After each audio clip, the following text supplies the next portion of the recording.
Habiendo visto ya las transiciones del siglo XIX, queda pertinente preguntarse cómo fueron las del siglo XX, cuántas ocurrieron, se repitieron los patrones que ocurrieron en el siglo anterior. Hubo guerra, por ejemplo, una guerra civil como la federal, hubo golpes de Estado, implosionó la República, como ocurrió al final de la vida de la República de Colombia, mejor conocida por la historiografía como la Gran Colombia. Nos toca ahora entonces ver, queridos amigos, cómo fueron las transiciones en Venezuela en el siglo XX. Habíamos dicho solamente a nivel de recordatorio que el siglo empieza con un Cipriano Castro en el poder que sin duda alguna tuvo que pelear para poder estabilizarse. Hablamos de la revolución libertadora que encabezó el general Manuel Antonio Matos, seguido de una serie de caudillos regionales que desafiaron abiertamente a la hegemonía andina. Castro, que estuvo a punto de sucumbir en la victoria en el año 1902, logró sin embargo sobreponerse con la ayuda de su compadre y vicepresidente Juan Vicente Gómez, y finalmente la guerra termina en Ciudad Bolívar, como lo dijimos, en el año de 1903. Sin embargo, eso no era todo para Castro. Vino el bloqueo de las potencias europeas, la intervención de los Estados Unidos, la imposición de la entonces llamada Doctrina Monroe, que hoy en día está muy en boga por muchos acontecimientos que ocurren actualmente, y logra Castro entonces estabilizarse en el poder. Ese es el punto en que estamos para iniciar este capítulo sobre las transiciones en el siglo XX en Venezuela. Debo decir que, sin duda alguna, para Castro las cosas transcurren en relativa paz entre los años de 1904 y 1908, pero su salud no es igual.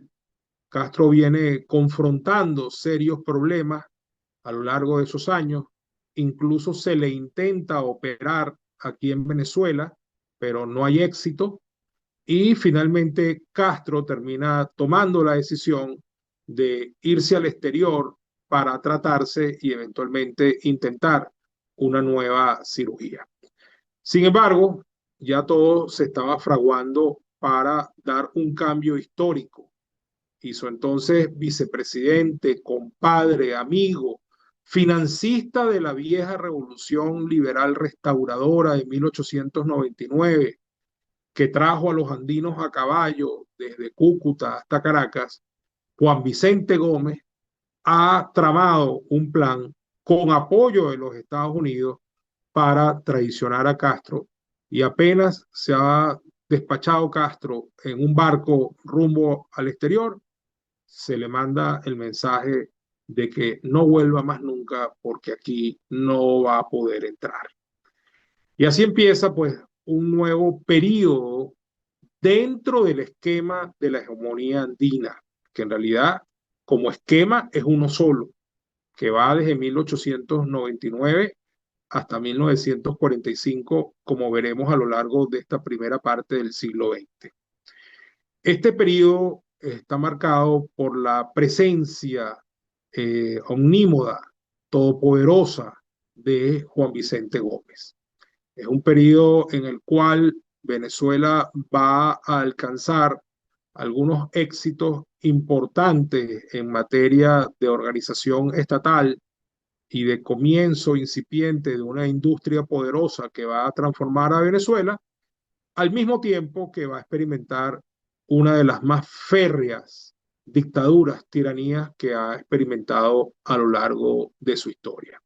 Juan Vicente Gómez es un caudillo intuitivo, eh, con mano dura.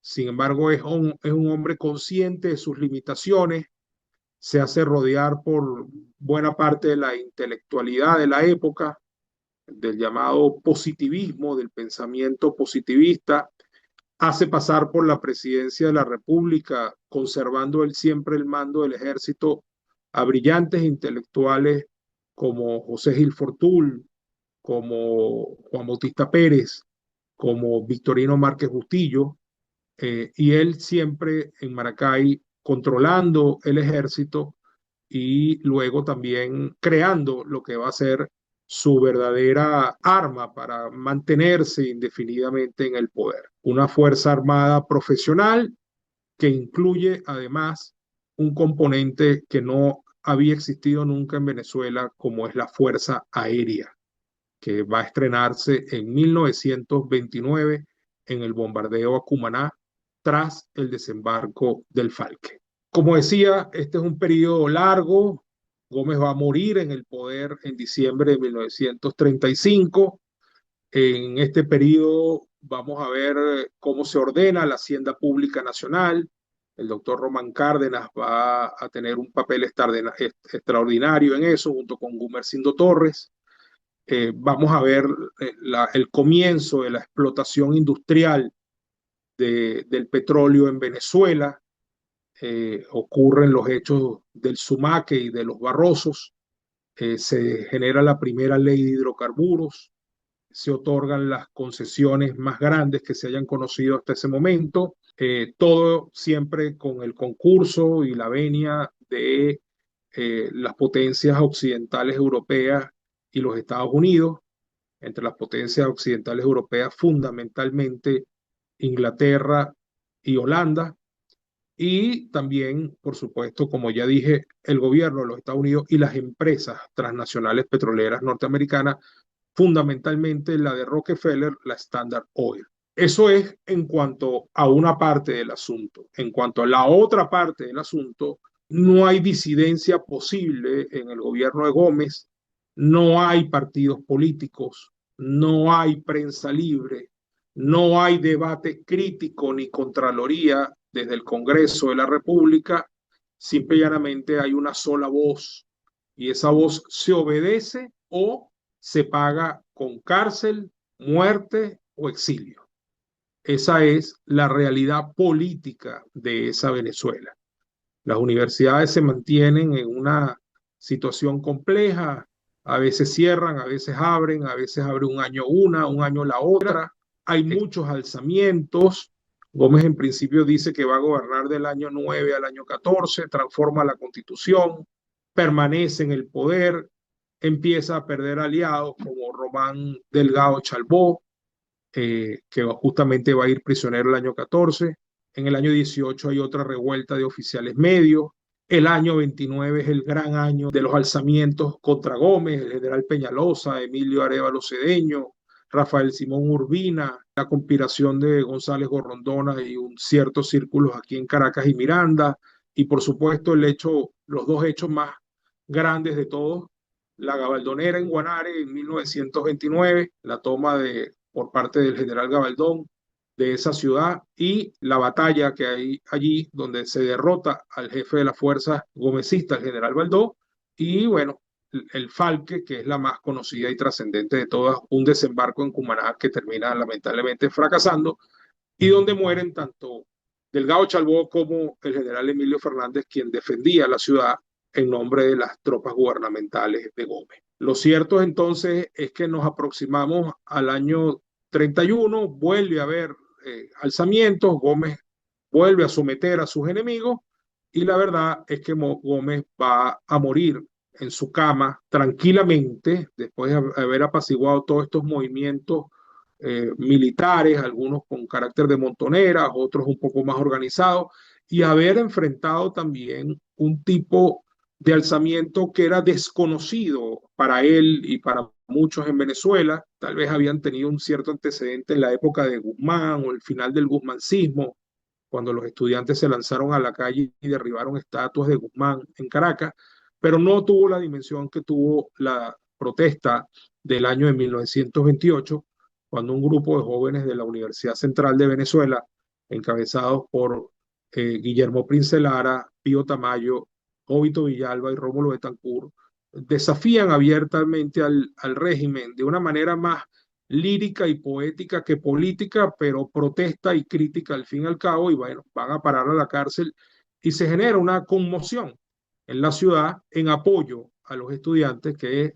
son trasladados de una cárcel a otra hasta que finalmente logran su liberación y además con un hecho trascendente, que es que más de 200 estudiantes fueron a entregarse para solidarizarse con sus compañeros presos. Eso fue un hecho inédito.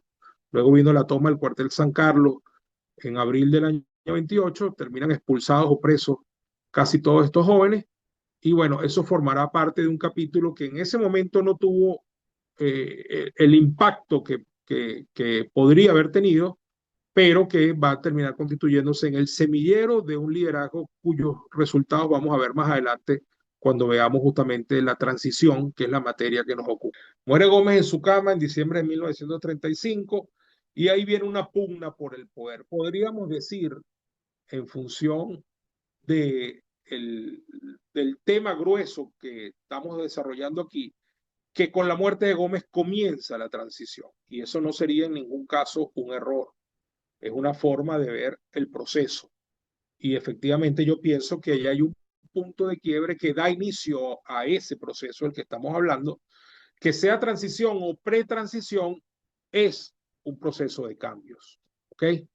Más adelante vamos a explicar con calma las diferencias que podemos encontrar entre transición y pretransición, pero sin duda alguna este es un momento donde eh, empieza un proceso de cambio. Lo primero que ocurre allí es una pugna por el poder entre Eleazar López Contreras, el delfín indiscutible de Gómez, su ministro de Guerra y Marina, y que le había demostrado lealtad en momentos muy difíciles, como había sido justamente el alzamiento estudiantil del que les estoy hablando, donde estuvo involucrado su propio hijo, y él mismo estuvo de acuerdo en detenerlo y mantenerlo preso el tiempo que debía haber estado por el alzamiento contra Juan Vicente Gómez, en una demostración de lealtad muy, pero muy particular, entre Eleazar López Contreras y el primo de Gómez, Eustoquio Gómez, pero eso se resuelve de una manera muy típica de la época. A Eustoquio Gómez lo matan en circunstancias polémicas en plena plaza pública, y bueno, finalmente Gómez, López, que tiene el apoyo del Congreso y de las fuerzas del gomecismo en general, tal vez no tanto de la familia, pero sí en general, López se encarga de la presidencia de la República, se instala el Congreso, lo elige presidente constitucional a raíz de la promulgación de la Constitución de 1936. Ahí vamos a ver claramente cómo empieza un periodo de cambio. Esa constitución disminuye el periodo a 5 años, pero más allá de eso prohíbe la reelección inmediata. Y vamos a ver a López sometiéndose a ese mandato constitucional y va a durar solamente 5 años en el poder. A López le corresponde desarrollar un gobierno complicado, difícil. Tiene que manejarse entre la zurda y la derecha. Comienza el año 36 con un proceso de gran apertura, se fundan sindicatos, se fundan gremios, se fundan asociaciones, hay un boom organizacional en el país, van a tener vida los primeros embriones de los futuros partidos políticos. Vamos a ver a Orbe, Organización Venezolana, vamos a ver al PRP, que agrupa a los comunistas, luego vamos a ver eso, gremios, sindicatos, etcétera, Federación Venezolana de Maestros, etcétera, fundándose, arrancando un nuevo periodo de la vida institucional venezolana. Pero así como ocurre eso en el año 36, hay una clara libertad de prensa.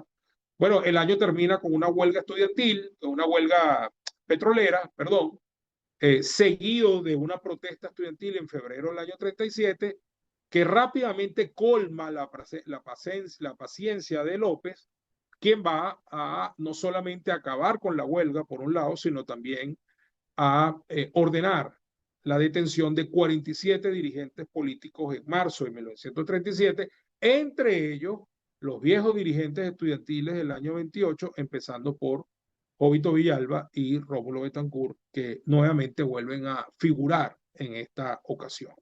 A pesar de que el presidente de la Federación de la Federación Estudiantil de Venezuela era precisamente Jovito Villalba, quien al regreso de su exilio, a diferencia de otros que decidieron abandonar los estudios y dedicarse completamente a la política, Jovito Villalba decide continuar sus estudios de Derecho, y lo vamos a ver en la presidencia de la Federación para 1936. Ahí lo cierto entonces es que viene ese allanamiento, endurece la línea López, se fundan clandestinamente otros partidos, surge el PDN, el Partido Democrático Nacional, embrión más directo a Acción Democrática.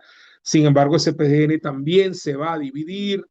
Los comunistas se van del PDN, hay diferencias irreconciliables entre los comunistas ortodoxos y la izquierda criolla, que es más nacionalista, eh, menos marxista, pura, aunque sí tiene mucho de marxismo, etcétera. Y bueno, así va a seguir el gobierno de López.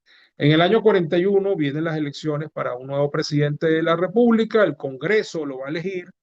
El sistema es tremendamente fraccionado en el sentido que es a 3 grados, no votan las mujeres en ninguno de los grados, los hombres mayores de edad que supieran leer y escribir, mayores de 21 años, perdón, que supieran leer y escribir, eligen solamente a los concejales y a los diputados a las asambleas legislativas regionales, solamente, y entonces luego las cámaras municipales reunidas eligen a la Cámara de Diputados del Congreso, las asambleas legislativas reunidas eligen a la Cámara del Senado, y luego en una sesión bicameral del Congreso se elige el presidente de la República. O sea, eso era un esquema bastante complejo, pero en definitiva, para resumir, era una elección de 3er grado del presidente de la República, de 2º grado para el Congreso y solamente de manera directa los concejales y los diputados regionales con un quórum, con un universo electoral bastante limitado.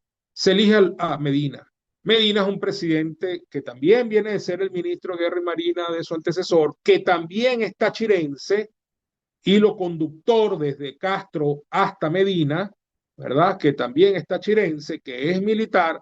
La diferencia con Medina y todos los demás, que eran generales de montoneras, de guerras civiles, Medina es un general de escuela. Medina es un producto de aquello que Gómez había creado décadas antes, ¿ok? Por supuesto, en él hay un espíritu gomecista, pero Medina es sin duda alguna un modernizador, es un hombre que tiene otra clave intelectual, otro código mental para ver y para desarrollar las cosas. El gobierno de Medina se desarrolla además en plena Segunda Guerra Mundial. Durante ese gobierno se hace una importante reforma a la ley de hidrocarburos. Venezuela bombea a los aliados de Occidente. 60% del petróleo que se usa en la maquinaria bélica que define la Segunda Guerra Mundial, hecho del cual podemos estar orgullosos. Se mantiene el esquema de las concesiones. Medina da las últimas de ellas en el propio año 43 en el marco de la nueva ley. Pero entonces, cuando se acerca el año 45, comienza un debate importante ante la cercanía de las elecciones presidenciales, porque la oposición, básicamente encarnada en Acción Democrática, exige de manera deliberante, de manera contundente, que la elección sea universal, directa y secreta, es decir, que sea absolutamente democrática.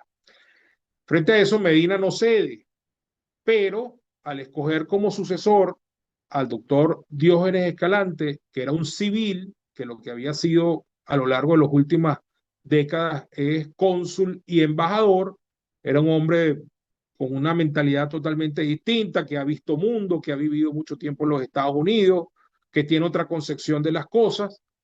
Visitado por Raúl León y Rómulo Betancourt en Estados Unidos, se compromete a llevar adelante una reforma constitucional y ser él un presidente de transición, pero un hecho de esos que cambian el curso de la historia nos lleva a una compleja situación. Escalante demuestra signos de desorden mental y finalmente sale de la carrera presidencial para poder ser tratado psiquiátricamente en los Estados Unidos. Eso complica las cosas, porque ya estaba operando en la clandestinidad una secta militar llamada Unión Patriótica Militar, dirigida por Marcos Pérez Jiménez, que venía de estudiar en Perú, en la escuela de Chorrillos, donde hizo su curso de Estado Mayor. Viene muy influido por las ideas militaristas de los generales que fueron sus tutores allá, quienes van a terminar tomando el poder en el Perú, por cierto, y él viene en otra cosa.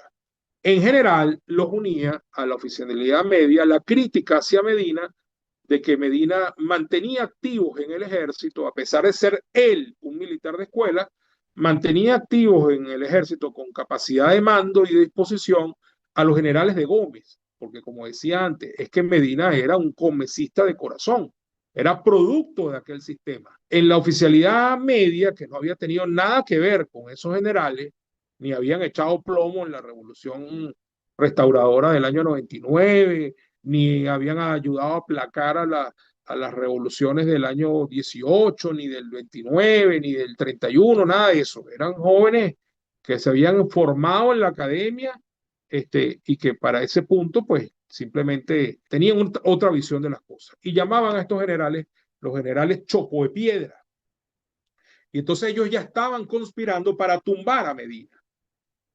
Cuando ese ambiente está así y viene el problema con el doctor Escalante, pues el doctor Edmundo Fernández tiene a bien poner en contacto a este grupo de militares que están conspirando con el liderazgo de Acción Democrática, y concretamente con Rómulo Betancourt, Raúl Leoni, Gonzalo Barrios y Luis Beltrán Prieto Figueroa, no más. Y por el lado de allá están participando en las conversaciones el entonces mayor Marcos Pérez Jiménez y el mayor también Mario Vargas. Y entonces resulta ser que de esas conversaciones sale un complot cívico-militar. AD trata de convencer al grupo de jóvenes militares que hay que negociar con Biagini y evitar el golpe.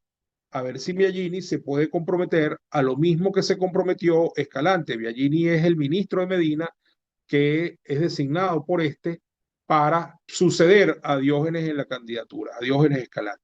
Sin embargo, Biagini es un hombre gris, es el ministro de Agricultura y Cría, no está mayormente involucrado en la política. Yo nunca he entendido por qué no fue el candidato de Medina Arturo Uller Pietri, que era el jefe del partido y el ministro del Interior, no sé. Pero lo cierto es que esa escogencia, claro, tal vez hubiera sido peor en cuanto a la pugnacidad, pero lo cierto es que esa escogencia no favoreció en nada un acuerdo. Medina se tranca, no quiere acceder a nada, no hace ningún compromiso, no permite que su candidato lo haga. El único avance es que se está escogiendo un civil. Algunos piensan que eso era suficiente hecho dentro de un proceso evolutivo. Otros piensan que no era suficiente y que ya habiéndose comprometido Diógenes Escalante a lo que se comprometió, pues cualquier cosa menos que esa era echar hacia atrás. Esa es la situación. Lo cierto es que al final, al no haber ningún tipo de acuerdo, pues la tesis de los militares se avanza, se consolida y el golpe va. Situación en la cual la Acción Democrática tiene que tomar una decisión.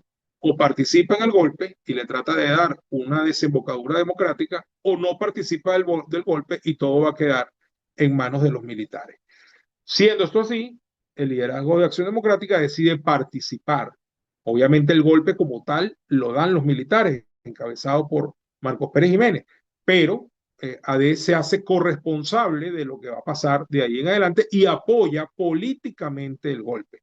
Tanto así que a la mañana siguiente amanece constituida una junta cívico-militar donde están 4 dirigentes de Acción Democrática, los mismos que ya nombré: Betancourt, Leoni, Barrios y Prieto Figueroa.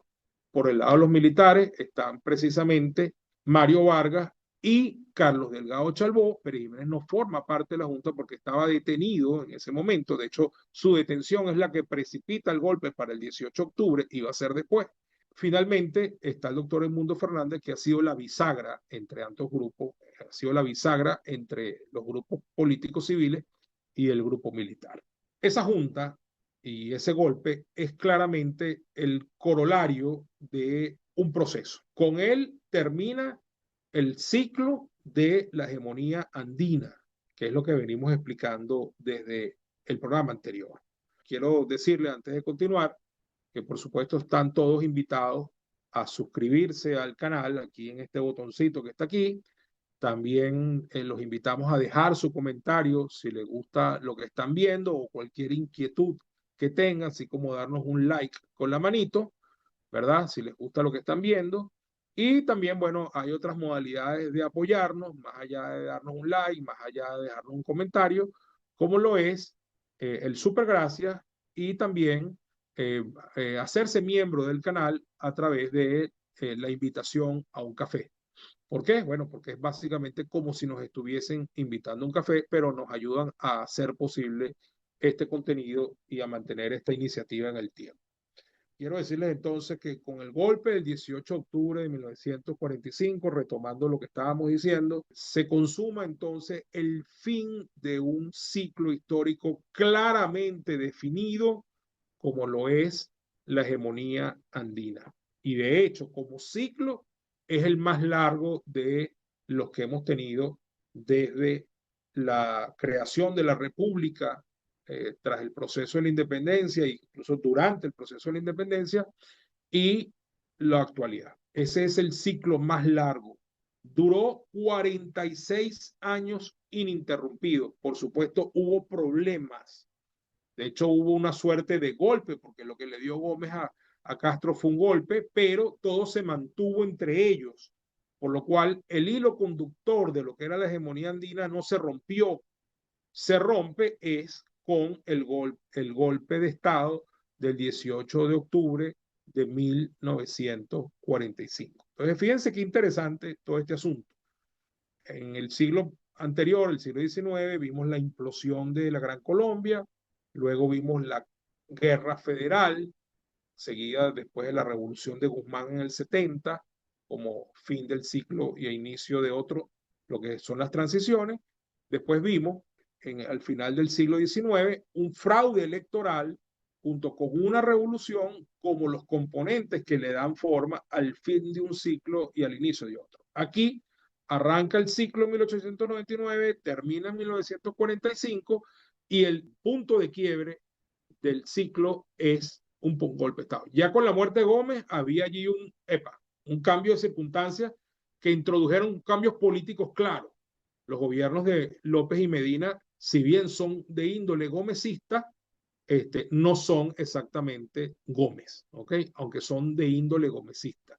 Y aquí va a haber una ruptura profunda y la Junta va a estar presidida por don Rómulo Betancourt, que va a ser presidente de esa Junta a lo largo de lo que queda del año 45 y todo el año 46 e incluso el año 47, que es cuando ocurren las elecciones presidenciales, con la cual va a tomar posesión de la presidencia de la República el primer presidente democráticamente electo en el país y el más votado de la historia, don Rómulo Gallegos, con casi 75% de los votos.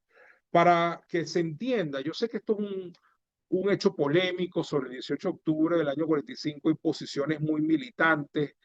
Hay dos posturas claramente enfrentadas.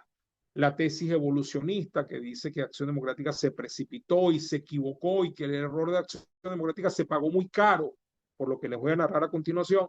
Y la tesis, por el contrario, que dice, bueno, es que había que romper con esto porque simplemente Medina demostró que el gomecismo no estaba dispuesto a salir del poder así como así y era un hombre resistente al cambio político de fondo a pesar de toda la apertura y la amplitud con la que se manejó a lo largo de su periodo, donde no hubo presos políticos, se dejó la legalización de los partidos, hubo relativa prensa libre, es decir, el nivel de arbitrariedad bajó bastante, pero no se atrevió a dar el paso necesario y fundamental que le ponía corolario al proceso de cambio, como era permitir una elección directa secreta. Esas dos tesis están enfrentadas y las veo de casi imposible reconciliación o resolución porque siempre van a estar allí para alimentar la polémica. Solamente quiero, como manifestación de lo que podría ser una expresión del pensamiento de la época y que refleja muy bien lo que pensaban muchísimos venezolanos, lo que le dijo el doctor y general Roberto Vargas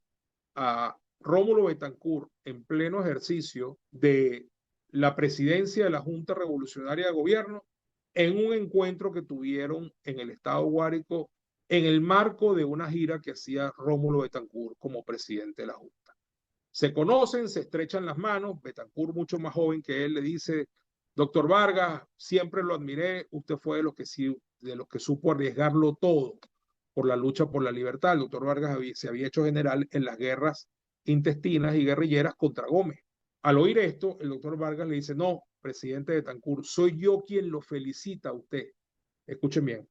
porque el 18 de octubre de 1945 fue el año en que realmente murió Juan Vicente Gómez. Esa frase resume poderosamente bien la idea, el pensamiento, el sentimiento mayoritario que el pueblo venezolano, o la mayoría del pueblo venezolano, como acabo de decir, tenía en ese momento con respecto a lo que eso significó. Yo no voy a decir que Medina era un presidente odiado ni nada, por el contrario, creo que Medina ha pasado muy bien a la historia, le reconozco sus avances, pero sin duda alguna el país exigía ese cambio. Adelo había sabido posicionar y era una aspiración legítima del pueblo venezolano que ese cambio particular ocurriera, sin mencionar el tema petrolero, que es el otro gran tema que va a acompañar a este cambio político que se va a dar en Venezuela.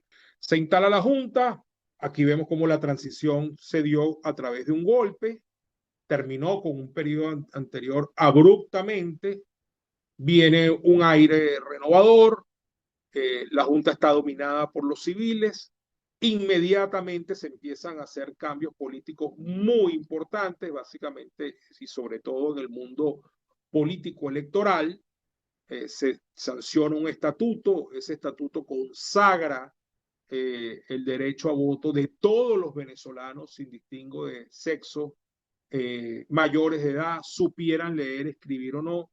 Es decir, es la primera vez que el pueblo venezolano como tal va a votar y por eso muchos autores dicen, bueno, esto convirtió al pueblo venezolano por primera vez en la historia en actor político, que nunca lo había sido porque siempre había estado al margen de la participación en política a este nivel, de tener la responsabilidad de elegir directamente a sus gobernantes.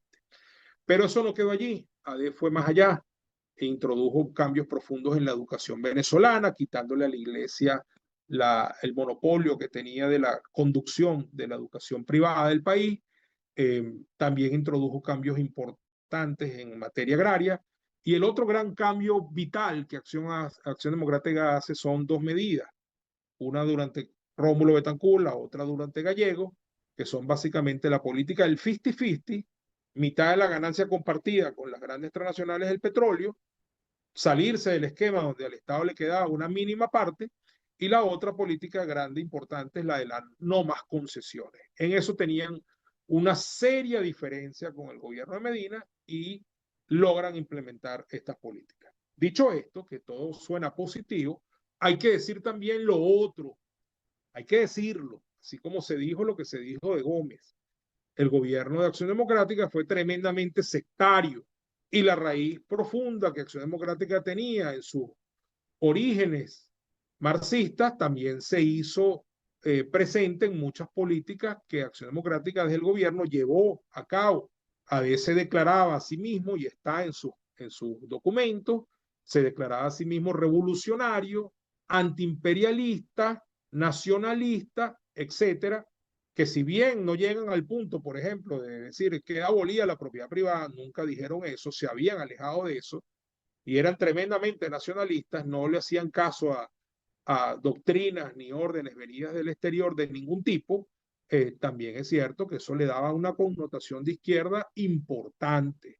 Y así gobernaron. Por el otro lado está el tema del sectarismo. AD se acostumbró a ganar todas las elecciones con más del 70% de los votos, la de los constituyentes, la de los concejales, la del presidente, la del Congreso, 4 elecciones en menos de 3 años y todas las ganó con más del 70% de los votos. Bueno, por supuesto, eso hizo que Acción Democrática entendiera que prácticamente Venezuela y él eran lo mismo y jugó todo el tiempo con esa arrogancia, hay que decirlo, con ese sectarismo de imponerse permanentemente sin mayor consulta ni participación de la oposición, a pesar de que en las primeras de cambio hubo algunas muestras de apertura, como por ejemplo la designación de Caldera como el primer procurador de la Junta de Venezuela en ese momento, de la Junta Revolucionaria entre el 45 y comienzo del 46, etcétera, pero eso duró poco. Cuando a finales de 1947 y ya en 1948 las cosas empiezan a ponerse tensas entre el mismo grupo de militares que ha llevado Acción Democrática al poder y Acción Democrática, entonces esos mismos militares empiezan a sentirse desplazados del poder. Y toda la oposición a Acción Democrática, que ya desde 1946 giraba en torno a por lo menos dos partidos más orgánicos, COPEI, URD, que son fundados ese año, y por supuesto el Partido Comunista, que ya existía de antes. Eso implica entonces que estos partidos se sienten incómodos, sienten que con el esquema que ha implantado Acción Democrática, que es básicamente una nueva hegemonía política, electoral, pero hegemonía al fin, ellos nunca van a tener chance de llegar al poder, pues entonces resulta que eso hace que empiecen no en una conspiración activa, pero sí como a desentenderse un poco con respecto a la suerte que Acción Democrática pueda correr en cuanto a sus tensiones con el mundo militar. Esto mismo va a ocurrir con la Iglesia, que se siente perjudicada por los cambios de Acción Democrática. Esto mismo va a ocurrir con los Estados Unidos, que se siente perjudicado con las políticas de Acción Democrática. Esto mismo va a ocurrir con los empresarios y con los dueños de tierra, que se sienten agredidos por las políticas de Acción Democrática. De tal manera que cuando ya la situación entre gallegos y los mandos del ejército, sobre todo con Pérez Jiménez y la facción que él representa, que es la inmensa mayoría, lo ponen en un 3-2 y Gallegos se niega a negociar en esas condiciones ante quienes considera y son sus subalternos, se precipita un golpe de Estado y los militares que habían ayudado a Acción Democrática a llegar al poder son los mismos que lo desplazan. E insólitamente, Carlos Delgado Chalbó, hijo de Román, aquel que había muerto en el puente Cumaná en 1929, ministro de la Defensa de la Junta y de Gallego, va simple y llanamente a ponerse finalmente del lado de los golpistas y va a terminar siendo él quien encabeza la Junta estrictamente militar que va a desplazar y a tomar el poder una vez que han desplazado Acción Democrática. Esto es abono para la tesis de los que dicen AD se precipitó y se equivocó con el 18 de octubre del 45. Claro, lo que pasa es que ese golpe lo dan los dos factores. Entonces se equivocaron los dos, se equivocó uno o no el otro. Eso depende de cómo se vea. Lo cierto es que esa junta militar va a gobernar el país así mismo como se conformó el 24 de noviembre del año 48, va a gobernar el país durante 2 años. En el año 50 ocurre el magnicidio de Carlos Delgado Chalbó, por cierto, el único consumado de la historia. Había muchos intentos, pero nunca habían consumado uno. El de Carlos Delgado Chalbó es el único. Y después de eso se va a mantener la Junta, pero ya no estrictamente militar, sino que traen a esta figura del doctor Germán Suárez Flamerich para un poco barnizar el carácter militarista de la Junta, suavizarla, y Germán Suárez va a ser el presidente oficial de la Junta desde el año 50 hasta que Pérez Jiménez se hace elegir por la constituyente del 53 como presidente constitucional de Venezuela. No sin antes podemos dejar de decir que esa constituyente fue irritamente instalada, hubo un fraude, atención, segunda vez que aparece la palabra fraude electoral en la historia de las transiciones en Venezuela, ya lo vimos en 1898, ahora aparece en 1952, cuando se convoca una elección constituyente, ADEISTEL está ilegalizado, Partido Comunista está ilegalizado, concurren COPEI y URD, URD gana con el apoyo militante de la base de Acción Democrática, gana la constituyente, hay un fraude abierto, descarado, Villalba es expulsado del país y bueno, Pérez Jiménez hace que la constituyente irrita, que se instala a raíz de su fraude, lo elija presidente de Venezuela en el marco de una nueva constitución que hace esa constituyente. Entonces, sigue este proceso. ¿Dónde empezó y dónde terminó la transición? Bueno, esto es una transición muy compleja. Insisto, sin duda alguna el proceso de cambio arranca con la muerte de Gómez. Los gobiernos de López y de Medina son distintos, ¿verdad? Son una cosa híbrida entre dictadura y democracia. Luego el golpe de Estado del 45 crea un experimento democrático. En lo político, sin duda, hay competitividad electoral, hay participación de la gente, hay elección directa, secreta y universal. El pueblo venezolano se convierte en acción política por primera vez, en actor político, pero al mismo tiempo el sectarismo y algunas otras cosas de la postura de AD hicieron que se revolvieran las cosas y que los militares volvieran por su fuero y acabaran con ese experimento democrático que apenas duró 3 años. De hecho, por eso se llama trienio ADECO. Forma parte de la transición, fue un periodo distinto, en lo particular pienso que fue parte de la transición, es un periodo de apenas 3 años para hacer un ciclo en sí mismo. Y es seguido por un regreso del esquema militarista, aunque no sobre las bases, aunque no con el estilo del sistema gomecista, aunque sí se trata de militarismo al fin y al cabo, y al final el hegemón de ese sistema va a terminar siendo un militar tachirense, etcétera, etcétera, etcétera, lo cual lo ubica un poco con un cable que lo conecta al esquema gomecista que ellos mismos habían ayudado a enterrar. Esa dictadura abierta de Pérez Jiménez, donde él solo manda, sin juntas, sin compañeros, sin nada, y lo convierte, según él mismo, en un gobierno de las Fuerzas Armadas, va a durar entonces desde el año 53 hasta el 23 de enero de 1958, día en el cual sectores del ejército inconformes con lo que venía pasando derrocan a Marcos Pérez Jiménez, no sin antes haber vivido otro fraude electoral en diciembre de 1957, cuando se convoca un plebiscito que también es alterado en su resultado y además violando la constitución que exigía unas nuevas elecciones presidenciales, y no sin antes también las secuelas de ese fraude, que es todo un mes de alzamientos, protestas, huelgas, que comienzan con el alzamiento de la aviación el 1 de enero de 1958 y terminan con el derrocamiento militar de Pérez Jiménez en la madrugada del 23 de enero y el masivo apoyo del pueblo a ese derrocamiento que se lanza a las calles a apoyar el golpe. Esa es la historia de este turbulento periodo. Entonces, si alguien dice aquí que la transición empezó en la muerte de Gómez en 1935 y terminó en enero de 1958, no estaría equivocado. Pero estamos hablando entonces de una transición de 23 años, casi lo que dura un ciclo histórico habitual en Venezuela. Es decir, es bastante largo. Tampoco podemos ubicarlo como un ciclo porque tuvo golpes, contragolpes, cambio de actores, es decir, no es un ciclo histórico. Entonces, es un periodo de cambios prolongados, cambios que se encuentran entre ellos una y otra vez. Yo sí creo que es una sola transición, pero es una transición irregular, es una transición con altos, bajos, con pugnas, con choques de actores, desplazamientos parciales, regreso de los actores. Es decir, es un periodo muy convulso, es un periodo de alta turbulencia, como ya lo dije.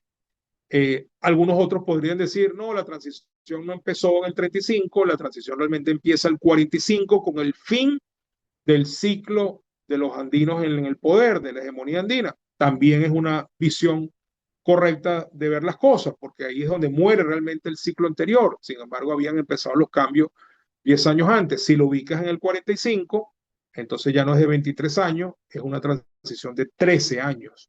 También podría ser, ¿ok? Es otra visión, otra forma de ver el mismo asunto. Bueno, muy bien. Lo cierto es que con el 23 de enero de 1958, ahí sí es cierto que se acaba todo vestigio del gomecismo, del posgomecismo, del militarismo. Obviamente el propio 58 va a incluir algunas cosas que tienen algo de allí, pero ese es un año de transición clara, donde se va a fraguar, se va a tejer un nuevo esquema y unos nuevos pactos que van a dar vida a un nuevo modelo político que sin duda alguna son un modelo político distinto, autónomo, único en la historia de Venezuela y que es el que vamos a ver a continuación. Consumado entonces el alzamiento militar que derrocó a Marcos Pérez Jiménez con inmenso apoyo popular que se manifestó de manera muy especial en las calles de Caracas, se constituyó entonces una junta básicamente militar. A los pocos días, a las pocas horas, se modificó y se constituyó entonces una junta cívico-militar que fue dándole vida, fue dándole cuerpo a lo que fueron los primeros pasos hacia una transición democrática. Esa junta estuvo presidida en primer lugar por el almirante Wolfgang Larrazábal, quien era el militar de más alta graduación para el momento del 23 de enero, y luego fue presidida por el doctor Edgar Sanabria, una vez que el almirante Larrazábal decidió irse a la contienda presidencial que la propia Junta convocó. Era el renacer de la democracia en Venezuela tras un experimento fallido que apenas duró 3 años, como lo vimos, refiriéndonos al llamado trienio ADECO, y era también ahora poner a prueba, poner de manifiesto todos los aprendizajes que se habían adquirido tras la dura experiencia de una dictadura militar que duró 10 años y que trajo, por supuesto, si bien es cierto que una vasta obra material, que es lo que reivindican muchos de ese gobierno, también trajo una sistemática violación de derechos humanos que sacó de Venezuela a cientos de exilados, llevó a la cárcel a centenares de presos políticos y acabó con la vida de bastantes, numerosos activistas y dirigentes políticos. Muchos dicen, por cierto, bueno, si uno no se metía con Pérez Jiménez y la dictadura, a uno no le pasaba nada. Bueno, eso es una verdad relativa, pero aunque eso fuese absolutamente cierto, ¿por qué ese tiene que ser el precio a pagar en un sistema político? ¿Por qué la supuesta prosperidad económica tiene que tener como costo la libertad política? ¿Por qué se supone que el bienestar tiene que ser el altar de los sacrificios de entonces las libertades públicas? Eso es una reflexión que hay que hacerse y no hay que dejarse engañar. Es posible tener bienestar económico con democracia y eso es lo que siempre hay que tratar de buscar. Dicho esto, entonces vamos a adentrarnos en el tema de cómo fue la transición, ¿verdad?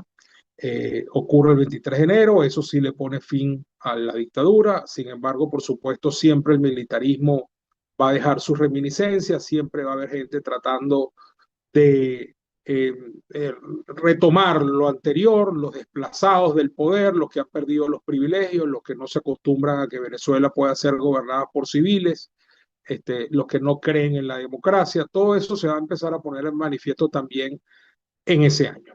En ese mismo año va a haber intentos de golpe. Sin embargo, aquí empieza a fraguarse algo importante, algo que tiene su antecedente en las reuniones que hubo en el año 57 en la ciudad de Nueva York, una de ellas muy, muy publicitada entre Jovito Villalba, Rafael Caldera y Rómulo Betancourt, quienes le darían vida después a un famoso pacto político que es el llamado Pacto de Punto Fijo, con ese nombre. Por cierto, mucha gente lo sabe, pero hay que aclararlo para los que están aprendiendo a través de este programa, porque esa es nuestra vocación, enseñar, divulgar adecuadamente y de manera certera nuestra historia. Punto Fijo no se debe a la ciudad falconiana, sino que se debe al nombre de la quinta del doctor Rafael Caldera, que es donde se suscribió ese pacto. 3 representantes de Acción Democrática, 3 representantes de COPEI, 3 representantes de URD.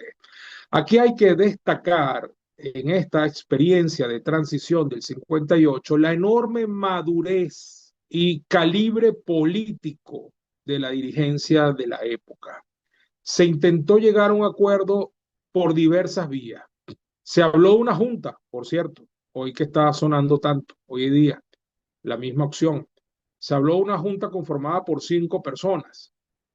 No hubo acuerdo con respecto a eso, ni mucho menos con respecto a quién la podría presidir, a pesar de que se habló de mucha gente, del rector de la UCB, de un famoso empresario, etcétera. Luego se habló entonces de llegar a un candidato de consenso que no fuese dirigente de ninguno de los 3 partidos que iban a firmar el pacto. Eso también fue difícil porque no hubo acuerdo. Hasta que finalmente los partidos políticos, de manera madura, a pesar de la falta de entendimiento con respecto a los nombres para una junta o los nombres de un candidato de unidad que no fuera de los partidos, llegaron a un acuerdo que era lo más real posible dentro de la realidad del momento, valga la redundancia.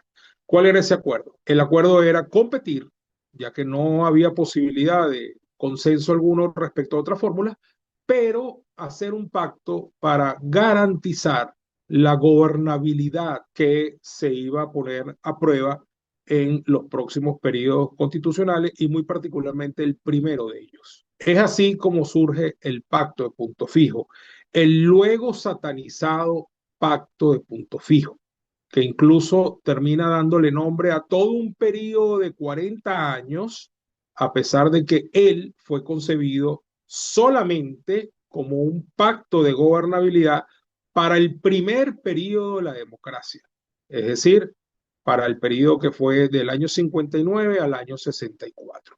Es decir, en estricto sensu, el pacto de punto fijo es un pacto puntual para un solo periodo de gobierno. En lato sensu, la literatura politológica e incluso el lenguaje coloquial lo toma para identificar a todo un periodo porque el espíritu de punto fijo trascendió a ese primer gobierno y siguieron haciéndose pactos de entendimiento, pactos institucionales, pactos no escritos que evidentemente tenían su fundamento en el espíritu de punto fijo, por decirlo así. ¿Qué dice ese pacto, básicamente? Porque el centro de este programa, de este capítulo, es las transiciones. Y hay que entender que ya hubo en Venezuela una transición hacia la democracia exitosa, así como hubo un experimento fracasado en el trienio ADECO del 45 al 48, por las razones que ya vimos, ¿verdad? Falta de experiencia, falta de madurez, exceso de sectarismo, alineación de sectores que se sintieron perjudicados, etcétera. En esta oportunidad, con las lecciones aprendidas, lo vivido en el exterior, la dolorosa experiencia sufrida después de 10 años de dictadura, de persecución, de exilio, cárcel, muerte, etcétera, los dirigentes políticos llegan en otro nivel y entonces se comprometen a tres cosas, básicamente. Primero, a respetar el resultado electoral. Gane quien gane, los perdedores van a acatar el resultado y lo van a apoyar. Segundo, a conformar un gobierno de unidad nacional. Todos van a estar allí en la foto, todos van a estar allí en la composición del gobierno y eso se cumple. Se cumple a un punto tal que cuando se va a instalar el primer gabinete se dan cuenta que, bueno, que eh, hay un problema porque son tres para URD, tres para COPEI y AD no va a tener tres sino dos. Y Betancourt, poniéndose a la altura de las circunstancias, sostiene la tesis que no hay problema, el tercer ADECO soy yo y punto. No hace falta que haya un tercer ministro de Acción Democrática. Por supuesto, se reserva los dos ministerios que él veía como claves, el de la política y el que regía en realidad la economía. Es decir, se queda con el Ministerio del Interior y se queda con el Ministerio de Hidrocarburos. Y ahí pone, bueno, imagínense ustedes, nada más y nada menos que a Luis Augusto Dubuque en el primero y a nada más y nada menos que al cerebro detrás de la OPEP, que es nada más y nada menos que Pérez Alfonso. Entonces, bueno, así arrancamos. Así arranca el pacto punto fijo, se dan las elecciones y gana Rómulo Betancourt y todo lo que se ha establecido en el pacto se cumple. Y con esto lo que quiero hacer énfasis es que la dirigencia estuvo a la altura del compromiso que se adquirió y fue lo que hizo posible que la transición a la democracia terminara siendo exitosa, aunque con esto no terminaron las amenazas, los peligros y las acechanzas que sufría la naciente democracia. Hay que decir, por supuesto, que se conformó un gobierno de unidad una vez ya sabido el resultado. Betancourt cumplió con lo prometido, se estableció además, porque no dije el tercer elemento, era respeto a los resultados electorales, constitución de un gobierno de coalición nacional o de unidad nacional, y lo tercero era un programa mínimo común. Ese programa se estableció en el pacto, se concibió en el pacto y se escribió después y se anexó como un documento lateral, así como un avenimiento obrero patronal. Ese radicalismo que vimos en el trienio ADECO, ese radicalismo que llevó a Acción Democrática a ser muy sectario y luego a la oposición democrática prácticamente hacerse el sordo, el mudo y el ciego ante el regreso del militarismo, porque entendían que AD era un enemigo que había que quitar del medio para ellos poder existir y crecer. Todo eso quedó en el pasado y empezó a darse un sistema de conciliación, un sistema de entendimiento. Surge el llamado pacto institucional. El presidente del Congreso es del partido del presidente. El presidente de la Cámara de Diputados es para el principal partido de la oposición, aunque en ese primer periodo, debo decirlo, no se cumplió. Se eligió a Rafael Caldera como presidente de la Cámara de Diputados por un entendimiento de Rómulo Betancourt y de Acción Democrática, que Caldera representaba sectores del país que AD no representaba, mientras que Villalba era mucho más parecido. Pero en realidad, si se hubiera cumplido el pacto en sentido estricto, le hubiese tocado a Jovito Villalba ser el presidente de la Cámara de Diputados en ese periodo, porque URD sacó más votos que COPEI.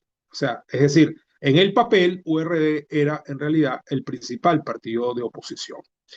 Lo cierto es que Betancur ha ganado. Ha competido con Wolfgang Larrazábal, que era el candidato URD y del Partido Comunista.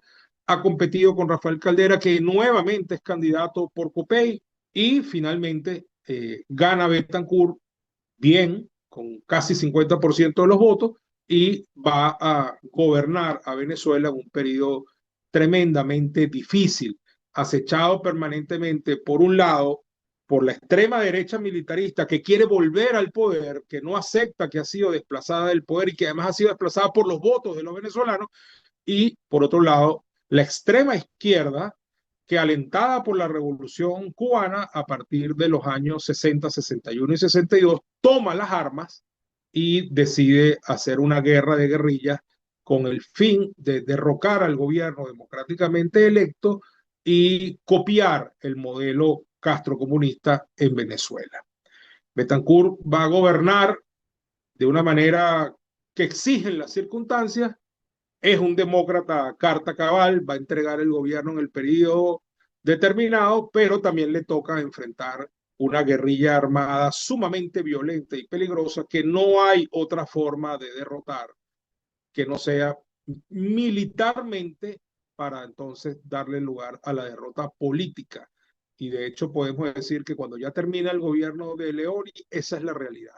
La democracia ha logrado derrotar política y militarmente a la guerrilla castrocomunista y a la derecha militarista que quiere retornar al poder. Esa es la verdad. Debo decir, ya que el corazón de este programa está en el tema transición, que el pacto de Punto Fijo, muy lejos de la satanización que de él se hizo después, es objeto de estudio en las universidades del mundo occidental como un ejemplo exitoso de transición a la democracia. ¿Sí? Así mismo como lo oyen. El pacto de Punto Fijo está descrito y analizado en una amplia literatura sobre la materia que no es nada más nacional, sino internacional. Ahí está, por ejemplo, el segmento de la Academia de Ciencias Políticas en Estados Unidos. Hay un grupo reconocidísimo de venezolanólogos, por llamarlo así, venezolanólogos, ¿no? Especialistas en Venezuela, Daniel Levin, Michael Kopech, John Martz, Steve Elner, toda esa gente que le ha dedicado años al estudio sobre Venezuela. Y todos coinciden que Punto Fijo es un ejemplo a seguir, digno de ser estudiado como un pacto exitoso que le dio viabilidad a la instauración de un esquema democrático. Por supuesto, hay muchos análisis que hacer en esto.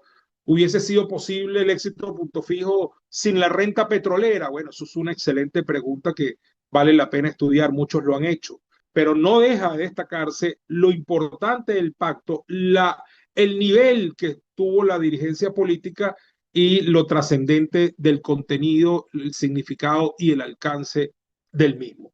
Terminó llamándose, para algunos politólogos, entre ellos Luis Esteban Rey y otros, un pacto de conciliación de élites. Bueno, es posible. Lo cierto es que ese pacto de conciliación de élites funcionó y dio estabilidad al país por muchísimas décadas. Así que es digno de análisis y de que lo tengamos siempre en mente, porque los buenos ejemplos hay que tenerlos siempre allí para tomar de ellos lo mejor que se pueda.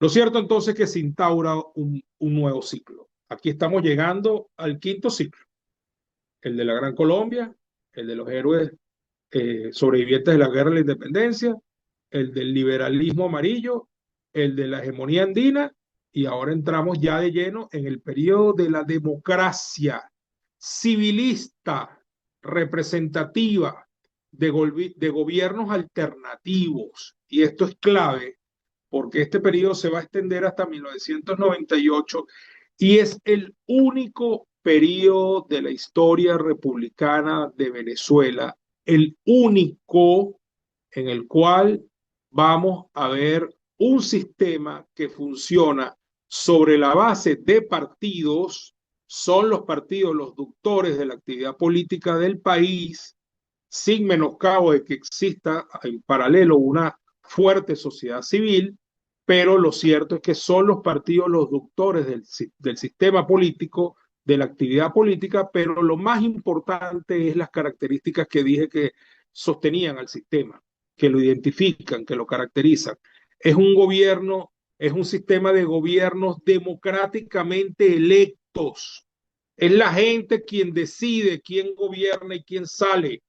Es la gente quien premia a un gobierno votando por la oposición y cuando esta oposición se hace gobierno, entonces votan por la nueva oposición. Es un sistema de gobiernos alternativos.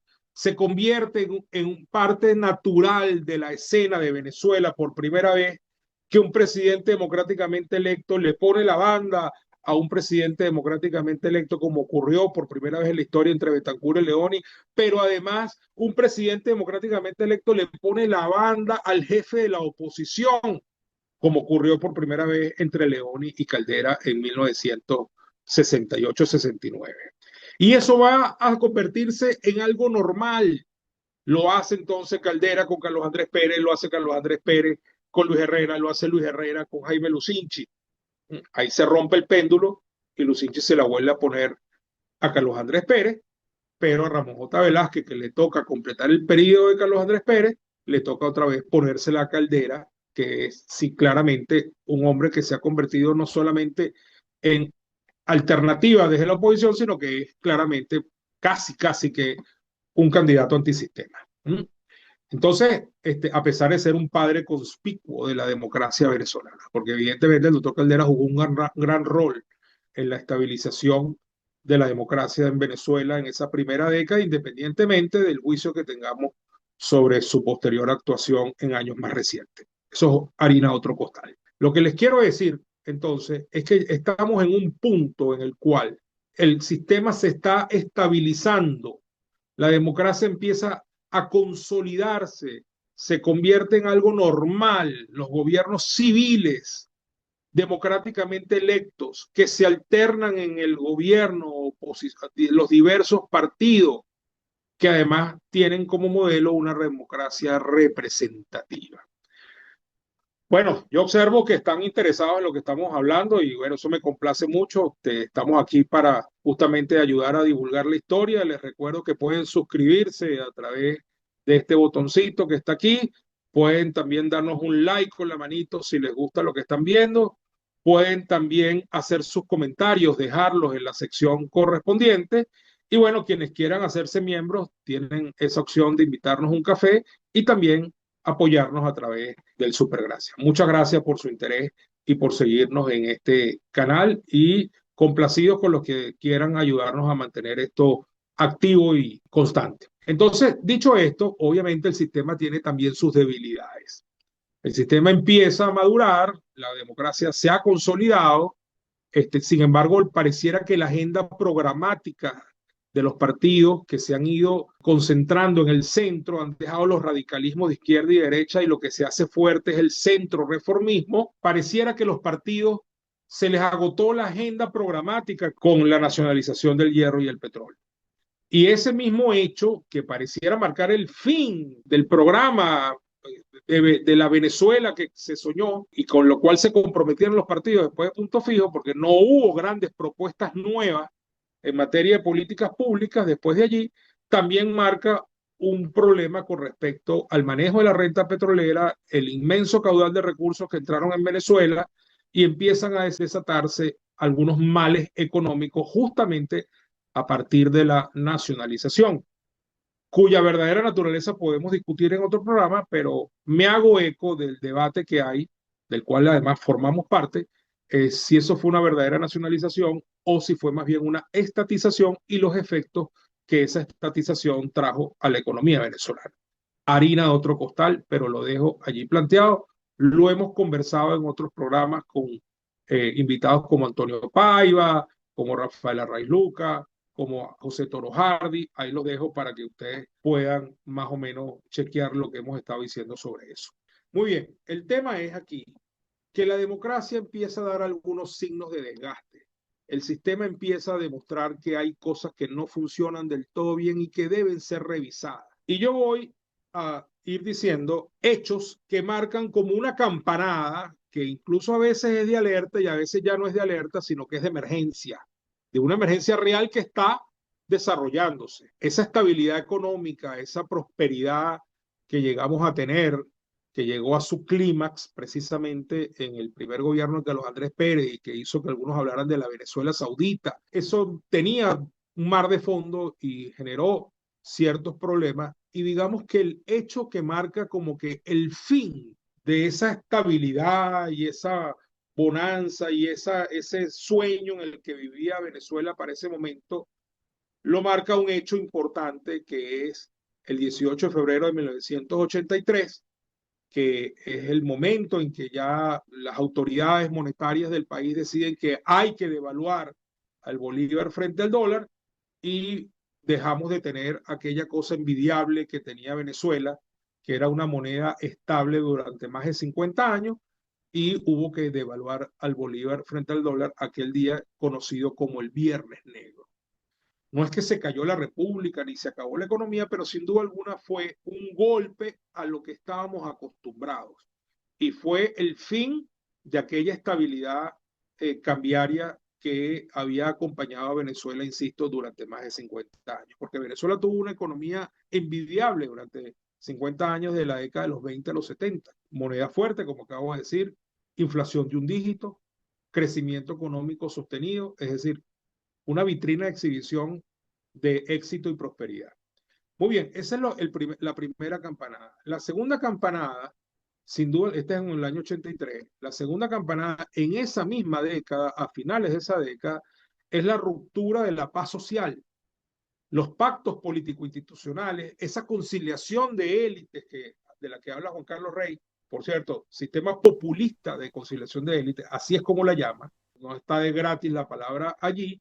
El sistema populista de conciliación de élites ve rota una de sus alas cuando el 27 y 28 de febrero de 1989 ocurre el llamado Caracazo, un estallido social impresionante. Podemos discutir aquí durante otro programa más las causas, si fueron provocadas, si no fueron provocadas, si fue una reacción al paquete económico que se acababa de anunciar, si fue por el contrario una puerta que se abrió tras años de malestar represado. Eso es una discusión muy interesante y se puede dar. Sin embargo, lo cierto es que ese hecho rompió con la paz social que había logrado el modelo desde los años 60. Esa es la verdad. Entonces llevamos dos hechos cruciales. El Viernes Negro como fin de la estabilidad económica y el Caracazo como fin de la paz social o la estabilidad social. Siguen pasando los años. Por supuesto, en muchos sectores están prendidas las alarmas, se ha constituido la COPRE ha producido documentos muy importantes. Lamentablemente, durante el gobierno del presidente Lucinchi se produjo mucho material, se generaron muy buenas ideas, pero no se hicieron cambios reales. Más bien, diría yo, se incurrieron en prácticas y en cosas que fueron muy, muy convenientes, como por ejemplo, voy a decir una que a lo mejor a alguna gente no le va a gustar, yo la identifico como un hecho absolutamente negativo, haber designado a todos los secretarios generales de Acción Democrática en los estados como gobernadores. Me parece que eso es un hecho negativo. Llegamos a 1992. En 1992 se da la más grave de todas las campanadas desde el punto de vista de lo que es la estabilidad político-institucional, que es nada más y nada menos que aquella famosa madrugada en la que nos levantamos todos o no nos habíamos acostado en medio de un intento de golpe de Estado que hacía recordar a muchos los intentos de los años 60.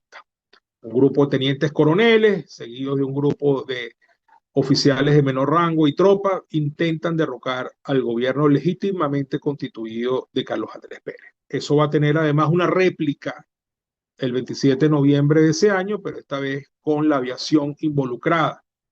Ambos intentos son sofocados, son controlados desde el gobierno, pero se ha perdido sin duda alguna el control civil sobre los cuarteles.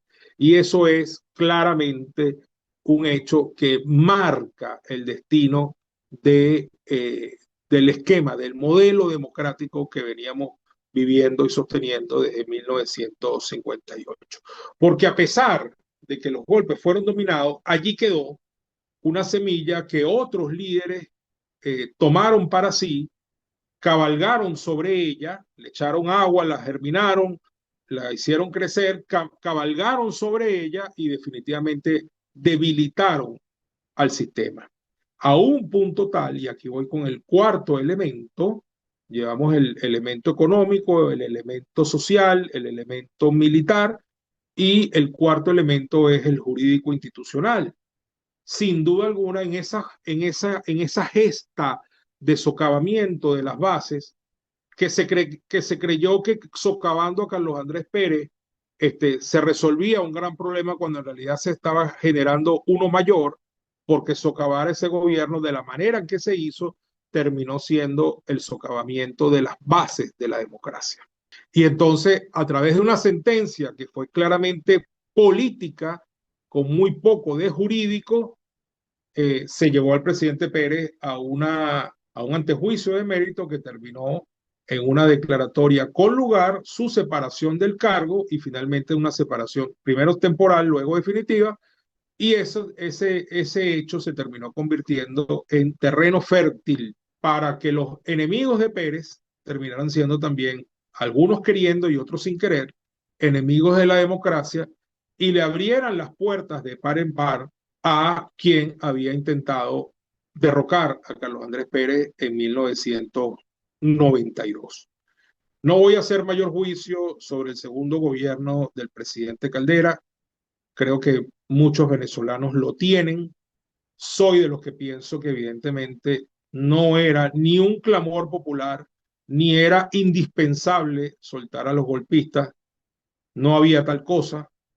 Pudo haberse intentado otros métodos como exhortar al Congreso a que dictara una ley de amnistía y que ahí fijara los términos de esa amnistía, que podía implicar perfectamente la inhabilitación política de los procesados, o simplemente podía haberse instado a la Corte Marcial y luego seguramente eso tendría apelación ante la Sala Penal de la Corte Suprema de Justicia a que concluyera el juicio. Pero no se optó por eso, se optó por un sobreseimiento muy polémico y que, bueno, la historia se ha ido encargando de poner cada cosa en su lugar. No entraré en mayores detalles más allá de lo que acabo de decir.